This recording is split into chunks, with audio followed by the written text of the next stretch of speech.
How are you gonna go ahead and rip your fucking sleeves off a brand new shirt? Because I paid for it, so I cut the sleeves off. I want to. That bothers me. You couldn't just at least put a hole in it first? No. Okay, all right. Well, to each his own. It's just a nice shirt. They're very, very nice shirts this year. Yes, very, very nice. Great looking. Well, welcome to Void, official. Yes. This is it. This is the first one. Beautiful. And man, you're beautiful. You're beautiful, dude. We're sitting here with, is it Hausman? Yeah. Okay. I have to ask everybody how to pronounce because I can barely read anyway. So James, thank you for sitting down with us, brother. My pleasure. This is great. Hell yeah, man. It's always, we don't, around here, there's not enough of what you do and what you guys have. I mean, we have like Zydeco bands, but you guys bring the grass to it, with y'all sound and stuff. And I've never met anybody who plays. You're the only person I know that plays fiddle. It's considered fiddle, right, for the type of music. Yeah, for sure. Okay. So how long have you been playing fiddle, dude? 37 years. Holy shit. How did you come about starting that? My parents started me when I was like 3, and that was sort of like in the Suzuki method classical. And then when I was like 10 years old, that same teacher who had toured around and done a lot of fiddle shows started a separate class doing the music where you're trained by ear. So you just show up, listen, and play and mimic. And then just started playing that outside of all the classical stuff. And that ended up just being the most fun. Hell yeah. So were your parents musically influenced? Or not professionally at all, but they both play. Hell yeah. What did your dad play? My dad plays the viola. Mom plays, she was a piano player before, but Suzuki method, you have to start the same instrument that you're teaching your kid. So she had to play violin for a while. Suzuki method, that is like is that a... Yeah, it's a Japanese method of teaching. They start super young. Okay. And they make the parent has to also take the lessons so that they can help the kid practice. That's really cool. Because a 3-year-old has no idea how to, yeah. take them home. But it just became something I enjoyed and kept doing. That's the only instrument you play? No, I play all the string instruments. Come on. And teach all those too. Oh, wow. Violin, viola, cello, bass.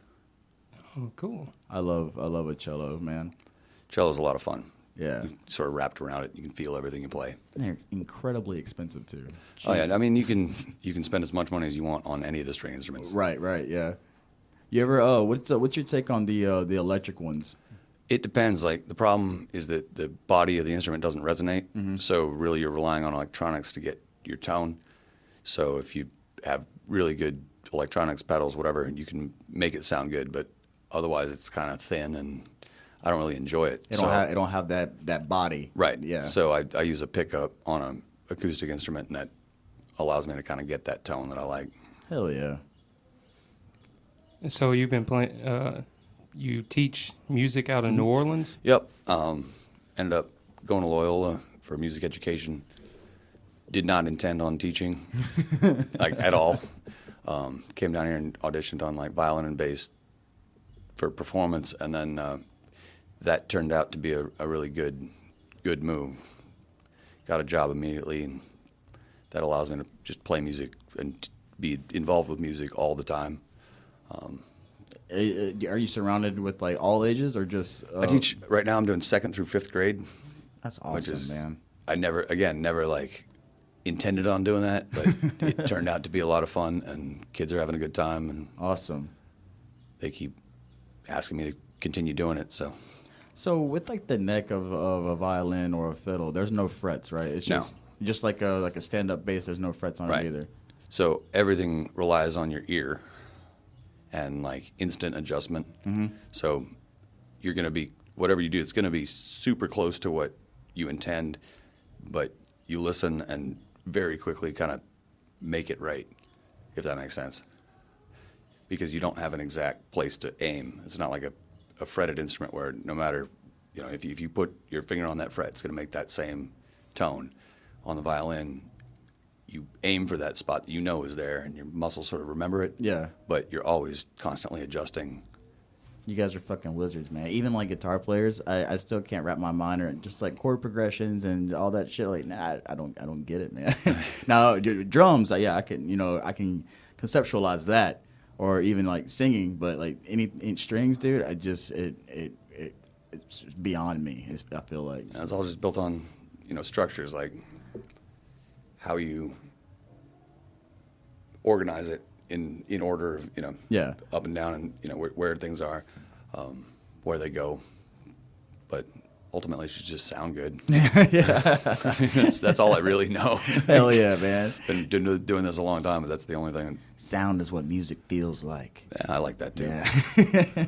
And on that point, like being in New Orleans, listening to musicians all the time. I mean, I came down here for that because you really can't do what I do anywhere else and make a living at it. Where are you from originally? New Mexico, Come on. Santa Fe, New Mexico.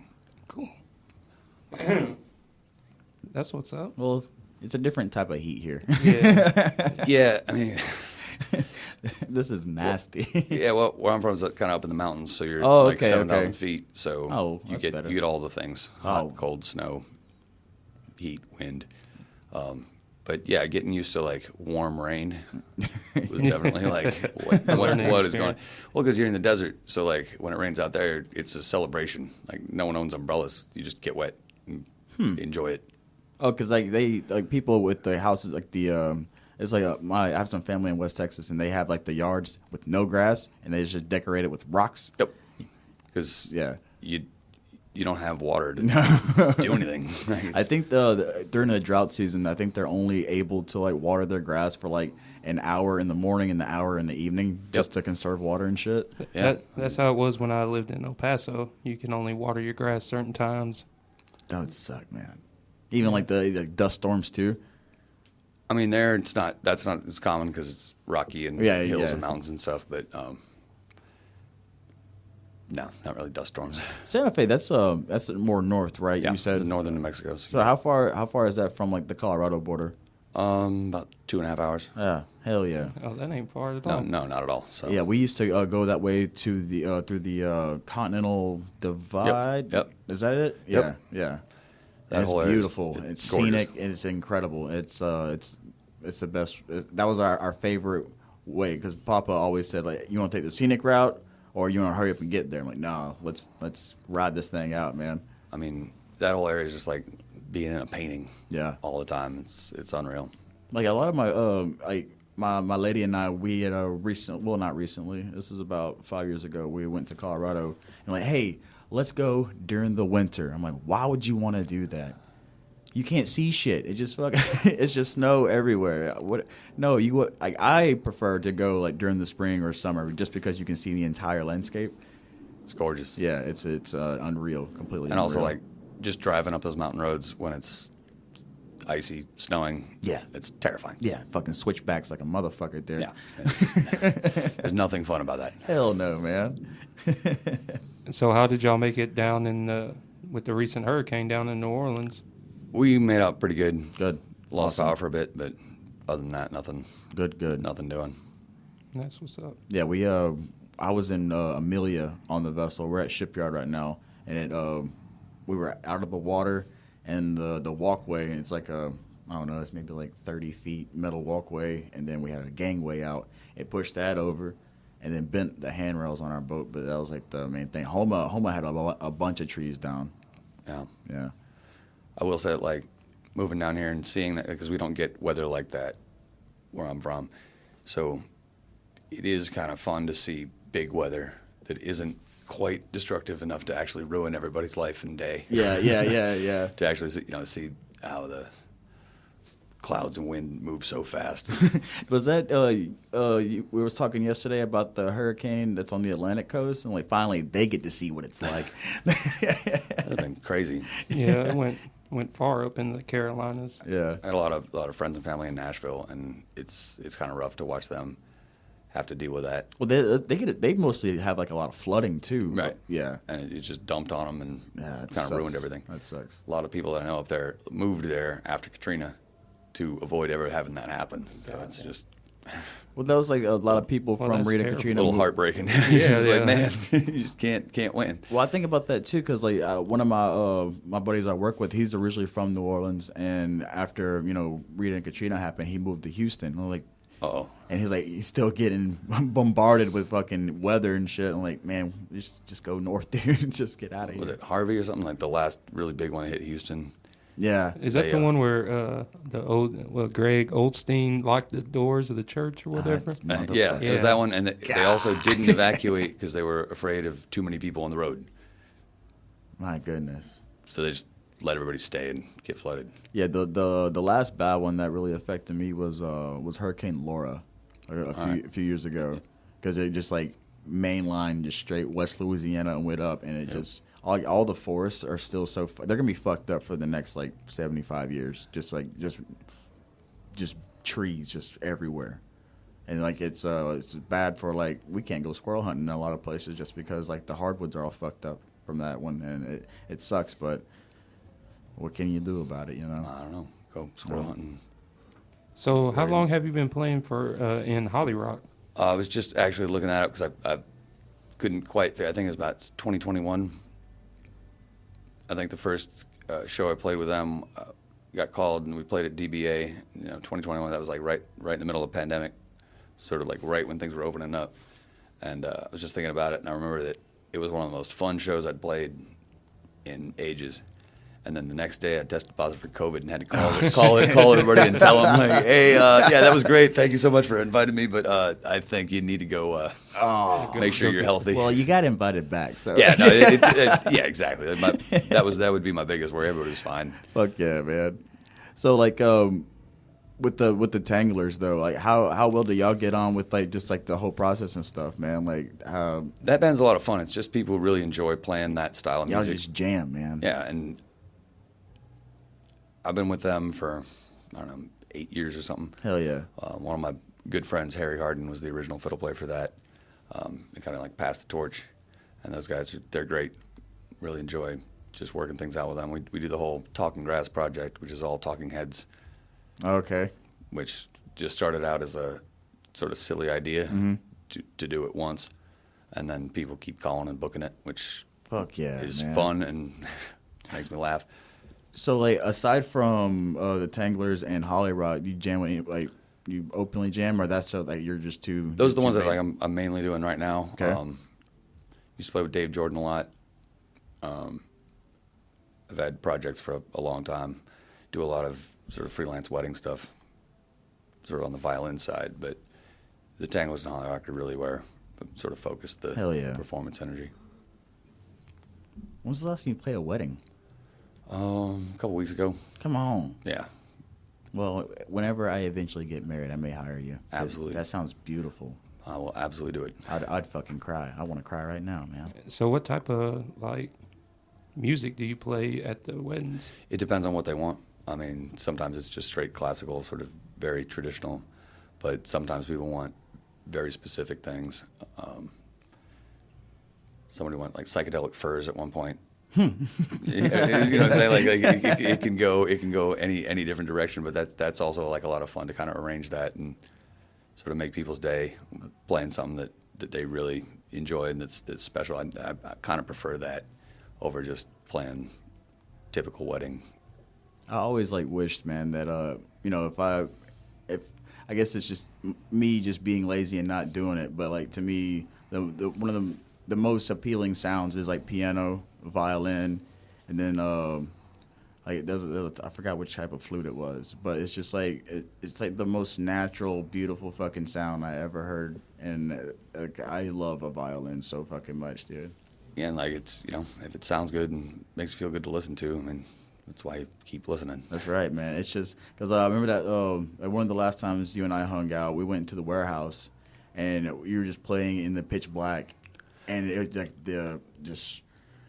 I don't know, it just consumed me, dude. The echo, the reverb, everything. It's just the natural acoustics in there. It just bled through me, and I loved it so fucking much. I think that was the first time I came out here. Oh yeah. And we were doing that little run with HollyRock down through Florida and Alabama. And we started here, and the first time I went in the warehouse early, I think I don't know if you were the one that showed me that.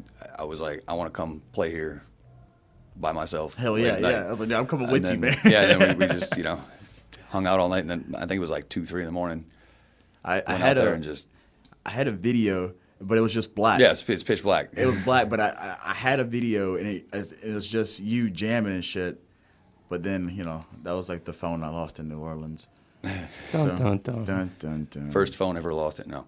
But no, the thing about that warehouse is that I don't know, it sounds amazing. Mm-hmm. Yeah. And I love getting in situations like that where you can just enjoy how it sounds. Like there's no job, there's no specific thing you have to do. Just let's just make some cool sounds for a minute. And yeah, it's so loud, and the acoustics are incredible, man.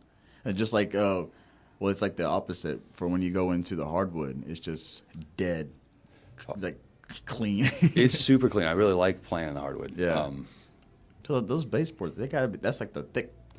So when you go in there, you can just feel how just like, kind of like the same idea that we have for this. We needed like just noise, just sound isolation completely. And you have that in there. Everything is you can hear every tone. You don't. It's perfect in there. And part of it, because it's handmade and was made a long time ago. Yeah. You avoid things like hard parallel surfaces, Mm-hmm. so you don't have standing waves. So everything sounds really clean and clear because you don't have that interference that'll really mess up. Hell yeah. I mean, a lot of venues fail because of just ignoring that. Be a perfect place for a studio just to record, man. Yep. It'd be so much the clarity you have there. Well, didn't they record Purple Circular Circus in the hardwood? Yeah, I think so. If I'm not mistaken, I'm pretty sure. I know that there's Because that was during the COVID time area. Yeah, but that's it's such the a proverbial C word. bringing it back. The one you can say. So how is touring with like HollyRock and stuff, going to these different states and being cooped up with Mr. Steve and all of them? Honestly, like I've done it with a bunch of different bands, and that was one of the most fun. Come on. Yeah, because everybody in that band is awesome, and so you don't have problems. No one's got issues. Everything just gets done. Charlie's amazing. Kind of drives everything. And everybody just gets along and doesn't make a problem for themselves. So it's really special. I mean, I think that run was like where I really felt like I really wanted to stick with HollyRock and make sure I was playing with them Where as all much did as y'all possible. go again? I think we went down to Orange Beach and came back up through Mobile and You just ran the coast a little bit. Yeah. That's awesome, man. I actually first met Will and Charlie in Colorado. Really? Leadville, Colorado, years ago. Iceman was up there, and I was playing with Dave Jordan. I think we played on the same show at a place called I don't remember what it was called, but it was really interesting because we were both coming from New Orleans, but those bands and everybody in them were from completely different circles. So I didn't know them, and we sort of like talked a little bit. We played, they played, and sort of went our separate ways. So it was really cool to kind of But y'all knew that each other were based out of New Orleans. Right. I mean, yeah. So, but prior to playing the show, did y'all know that? No. Oh, no shit. No, I had no idea. Wow. It was like the Scarlet Lamps. Leadville was a crazy place. But I ain't never heard of Leadville. yeah, well, it's at 10. I think it's the highest incorporated city. Oh, no It's shit. at like 10,500 feet. Fuck yeah, hell yeah. Go up like 3 steps and you're winded. See, you answered my. I didn't even get to ask you that quick. I wanted to know, like, how did you come to cross paths with that? And it seems that, like, with like, things that happening outside this room with all these people, there's a lot of it. Really the world isn't really that big. Yeah, and you can always cross paths in funny ways. Like again, like we didn't really hang out or get to know each other at all then, but to come back later and connect through HollyRock was really fun. And that happened because the fiddle player I was playing before, Buckshot Willie, was a friend of mine. And when he sort of decided not to do it anymore or whatever, kind of put my name in the hat, and that's where that all started. Fuck yeah, man. That's awesome. Well, Bo?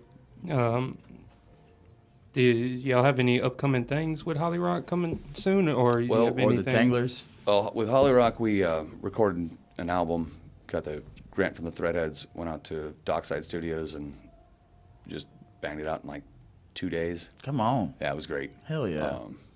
Wonderful time. I can't wait till it is finished, mixed, and everything else because it already sounds good. But I think that's going to be released at Krampus. That's super I exciting. think that's the plan. That's I don't know if super I should have said that or if that's. Oh. That'd be fine. We're exclusive news. Yeah, right. But I think that's the plan. That's fucking awesome. How many tracks is on the album? I think we did 8 solid. Oh, cool. Yeah, I did 8 in 2 days. Yeah, and That's crazy. Shit. like I said, I love playing with these guys. There, everybody listens unbelievably well. Dialed in. Yeah, and they just, everybody's playing from like a really good place. Like no one's there because they feel like they have to be. No one's trying to prove anything. It's just great songs that we all like really enjoy playing together, and that makes a huge difference. And, Fuck yeah. and I think it comes out. Well, what about the Tanglers? The Tanglers, we released an album earlier this year. Right now, I think I'm not sure where the next thing is. We've been super busy until like right now. No, that's not true. The next really big thing with them is we're doing a Billy Strings after party at the Maple Leaf on I think December 30th, Hell yeah. Ah, and that should be a lot of fun. Fuck yeah. Y'all, like, how often are y'all playing down? Because y'all. The Tanglers, we play fairly often. 2 or 3 times a month. Okay. It's not quite every weekend, but like in the last few weeks, we've had like 3 or 4 shows. We just did a Talking Grass show with all the Talking Head stuff last Sunday. Hell yeah. That was super fun. Yeah, I like this shit, man. Yeah, they have all these albums that like picking on, and it's all like studio players playing covers of different bands. Mm-hmm. And I went and looked, and no one's done the Talking Heads before. Fuck yeah. Like Green Sky Bluegrass did one song. I think they did Road to Nowhere, but other than that whole catalog has just been untouched by people who just want to mess with it and play That's fucking chunk, perfect. chunk it out with bluegrass. Which Yeah. It's so much. It's silly, but like it's fun. People love the songs, and with that one, it's been fun because the people that come out are like super into the Talking Heads, and they know every word and every part of every song. And But it's fucking bluegrass. right, and we're saying you're like doing it completely wrong. Like none of these songs were ever bluegrass, like at all. That's awesome as fuck, dude. But yeah, so it is really enjoyable because if it's not quite right, who knows? Yeah. Why? It's fine. That's awesome. do y'all play Burning Down the House? Yes. Oh, fuck yeah. That's Burning cool. Down the House. Yeah, I like to do that one sort of like as an opener and closer Shit, yeah. because that one, you can really get into it. That all started because my now wife Jenna asked. I love her to death, man. Yeah, She's the best. She's amazing. She asked me for our engagement party if I could get the Tanglers to learn the soundtrack to True Stories, the Talking Heads movie.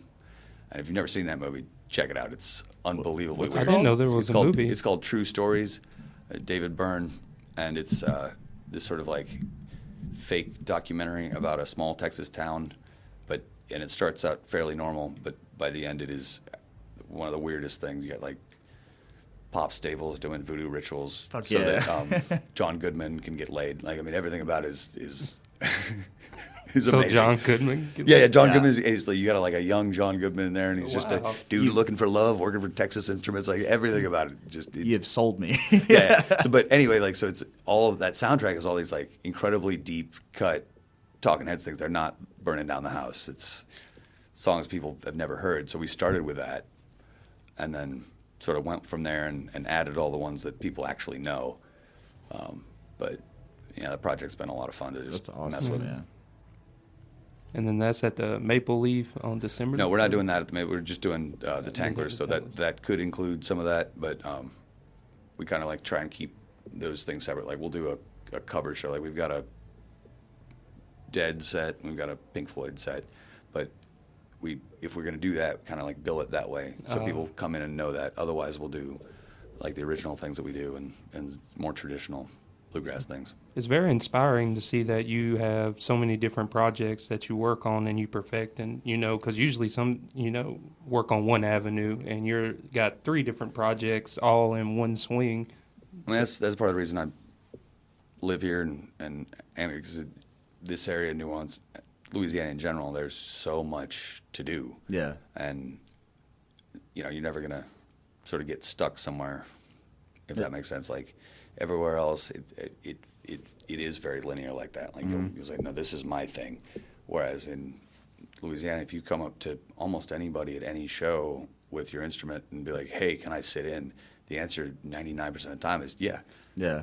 And if you're awful, they're, hey, everybody give it up for so-and-so, and you leave, and then someone from the band is going to come up and tell you why you're awful and how to fix it, you know. And like, but if you're good, you might have just gotten a job. Yep. You know, and you know, so it's pretty magical, and I'm definitely happy to be here.